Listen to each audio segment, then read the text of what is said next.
Hi everyone, welcome to Mel's Go Slow Crochet. If it's your first time here, welcome, and if you're returning, then welcome back. This is just a channel where I just sort of chat about crochet or all things fibre crafts, and you are welcome to crochet or knit along if you like. I still can't really coordinate myself well enough to do either of those things whilst we chat, but hopefully one day I will join you. So grab a cup of coffee and let's just have a bit of a chat. And look, I think first of all, I just want to talk a bit about what I talked about last week, which was about feeling the overwhelm of multiple projects. It was funny because that evening, watching the video back, my husband said, "Oh, Adam Savage just did an episode about this on YouTube." Adam Savage used to be on Mythbusters, if you ever used to watch that show, and my husband's a big fan of his. And so I thought, oh, I'll go look up that video. Anyway, I found it. He releases a video every day, so it took a little looking, but I found it. And sure enough, he got asked a question from a viewer about how he manages all his projects. And look, obviously he does different kinds of projects. His are very big because they're usually building something, you know, like something robotic, or they're really full on. So if he finishes 2 or 3 projects a year, that's, you know, that's great. But he does have a lot on the go because he's kind of like I am, where he gets excited about something and then wants to go ahead and do it and then leave something else behind. So he was saying that he definitely has the issue as well of too many projects and not enough time. And he doesn't set himself a deadline of a date unless he's feeling the overwhelm. And so I did go back to my spreadsheet, and a couple of commenters also said that on my last video said that if they had assigned a date, it would stress them out too much. And I thought maybe that's what's going on, that I'm too focused on these dates.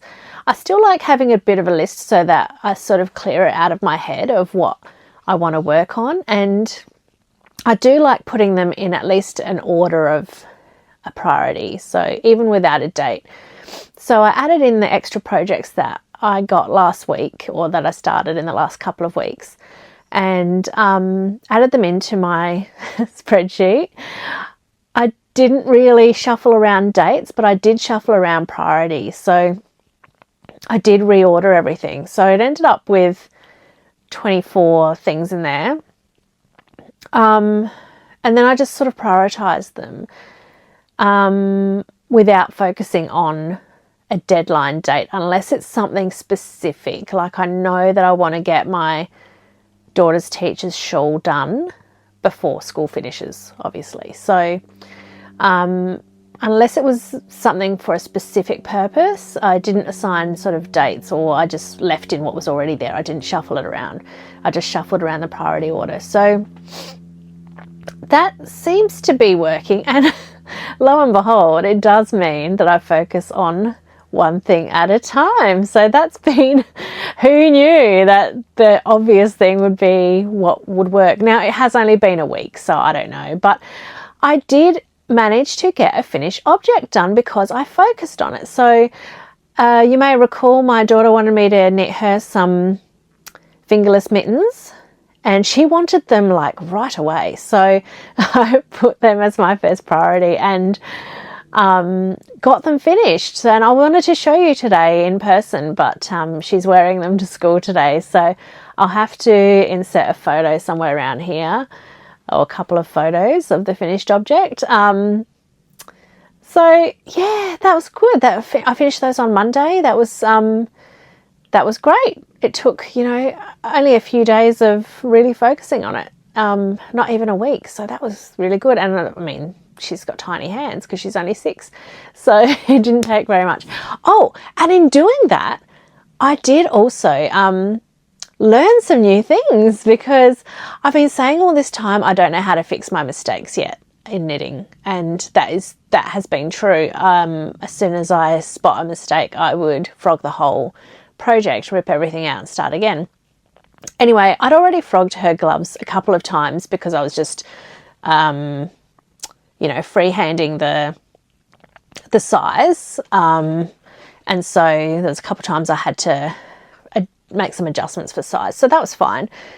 But oh my gosh, I got to a point on one of her gloves, I think it was the second one.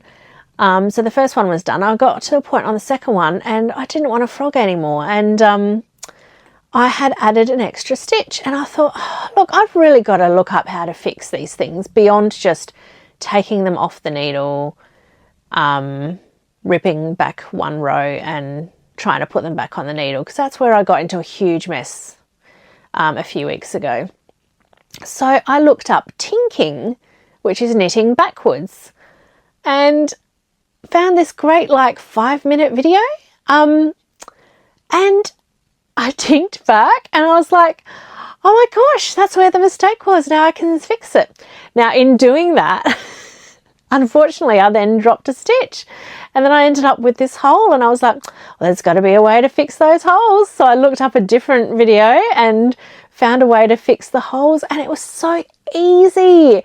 And so now on her gloves, you cannot even see where that happened because I went back and fixed the mistakes. So I'm super happy about that. So, I mean, you know, I'm going at a snail's pace when I'm trying to tink or fix a hole. So completely new to me, but I've had to use that the tinking a few more times since, just to fix things up when I've accidentally added in an extra stitch, or I've done an extra purl when I should have done a knit or whatever. So it's been really exciting. I was sort of, thank you YouTube yet again. Oh my gosh, I'd be lost without it, honestly. Anyway, so the reprioritizing and focusing on one task seemed to have worked with that.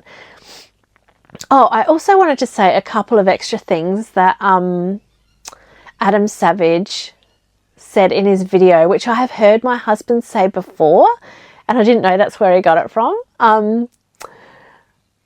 One of them was that perfect is the enemy of good, and the point of that is obviously if you keep restarting something to try and make it perfect, it's never going to be good enough. So be happy when you finish a project that it is good enough. So I liked that. And the other one was, first you need to make it before you can make it good, or something like that. Now I've probably butchered that one, but that was kind of that paralysis that we sometimes get into when we feel so overwhelmed and we don't know what to work on, and then we're just sort of paralyzed into not doing anything. So if you never actually make the thing, it's never going to be good. So and he was really just encouraging his viewers to just be kind to themselves when making things, because it doesn't, like, yeah, just be kind to yourself. Don't put all that pressure on yourself to try and get things done by a certain time, or, you know, go your own pace, and don't worry about what other people are doing and how fast they're going. And I just thought it was all good advice, so I just thought I'd pass that along. If I can find where that video is on his channel, I'll link to it, because I find him just really, he seems like a really decent bloke. Anyway, where was I going to go with that? Oh yes, so one finished object as a result of the reprioritizing. So I haven't actually been doing any crochet, except for one evening I pulled out my cashmere scarf just to work on, because I was pretty tired and I thought, oh, I don't really want to do any knitting tonight. So I pulled that out one evening, but the rest of the time's been really focused on the knitting, which was top priority. And now that I've finished the gloves, the next thing on my priority list is my Sophie scarf, because the next class is only like a couple of Saturdays away and I don't know if I'm going to finish it in time. but I do want to make an effort. So this is how far along I am at the moment. I'll just make sure I've got the right side up. So yeah, this is my progress thus far. I'm still on the increases. I haven't got to the point of decreasing yet, so still got increases to go. Now you might recall that last week I mentioned that I made a mistake, and that's pretty obvious on this taper here, where I've accidentally done 2 increases instead of 1, but I haven't made any further mistakes since, so it's looking a lot neater as it goes along. And I'm thinking I don't really care about that, because I'm going to, like when you tie up the scarf, who's going to be looking that closely anyway, really? And yeah, so I'm going to continue on that trajectory, continue focusing on this for the next couple of weeks. So there might not be anything else happening on this channel beyond me doing that. So yeah, but I am enjoying it. This yarn isn't too bad to work with. I have had a couple of splits, but nothing too drastic. Just a little bit annoying at the time. But yeah, so I will have to get back to the temperature blanket and all the other things on the list. But now I feel like I'm in a bit more control. And do you know what's really funny? And a friend pointed this out to me, that last week I was like, please give me your hints and tips on how to get through this overwhelm, except for telling me to focus on one thing at a time. That was because, like, I knew logically that was a thing to do, but I think I needed to, like, get myself into a tizzy before I would actually do that. And like I said, I don't know how long that's going to last for. I don't know if I'm going to hit a project that I just get really bored with and then decide to do something else. It'll probably happen. And yeah, I really need to keep reminding myself not to focus on the time frames, and, you know, with that goal of doing one thing a month, because there'll be some months that will not be possible, and there'll be some months where I'll be able to do more than one thing. And it's not about the timing, it's about focus and getting the projects finished. So now that I've finished the fingerless mittens for my daughter, I'm down to 23 on my list. I actually had skipped a number and had like 25 down to 24 in my head, and then when I looked at it this morning, I was like, oh wait, I've gone from 7 to 9. I've somehow skipped to number 8. So so it's actually 23 things on the list at the moment. Things are ready to go. I've got yarn ready to go, everything ready to go. So just got to focus and find the time to get things done.